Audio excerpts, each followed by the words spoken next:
But as soon as he got into his cell, he started bragging to his cellmate about how he had killed Debbie because he wanted to have his way with her feet.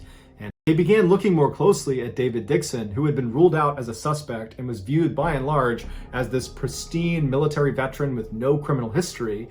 And they dug all the way to the back of his military file, where they discovered in 1979, the first year he was in the service, he had gotten in trouble for stealing another soldier's white Reebok sneakers, the exact type of shoe that Debbie was known to wear. Police began interviewing Dixon's former and current neighbors, and at least 4 women reported having a break-in when Dixon was living next to them, and the only thing missing was their white sneakers and dirty socks. When they raided Dixon's apartment, they found in one of his closets 20 sets of used women's white shoes that were all wrapped in plastic like they were trophies. They also found 77 homemade videos, presumably shot by Dixon, that are just filming the feet of women walking around in white shoes. Dixon's alibi on the night that Debbie was killed was that most of the time he was on the phone with his girlfriend. His girlfriend had become his wife, and then she became his ex-wife. And so when detectives spoke to her, she told them that they had only spoke for a couple of minutes that night, not for a couple of hours. Police arrested Dixon in June of 1993, and he never admitted to anything,